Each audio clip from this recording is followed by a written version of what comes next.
শাকিব খানের প্রিয়তমা গান গেয়ে শোনালো ভাইরাল হওয়া সেই হেনা চরিত্রের শাবনাজ ও নায়ক নাঈম।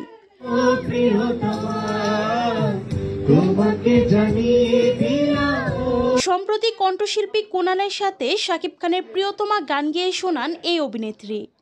খালি গলায় গানটি প্রকাশের সাথে সাথেই ভাইরাল হয়ে যায় পুরো নেট দুনিয়ায়।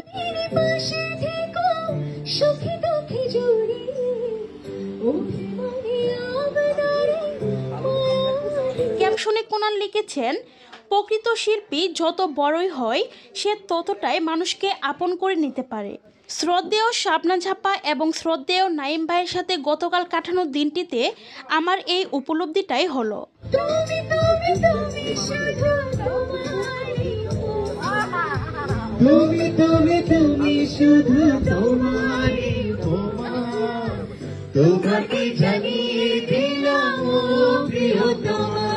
সো ভিউয়ার্স, খালি গলায় শাবনাজের মুখে শাকিব খানের প্রিয়তমা গানটি শুনে আপনাদের কেমন লেগেছে তা জানিয়ে ফেলুন ভিডিওর নিচের কমেন্ট বক্সে।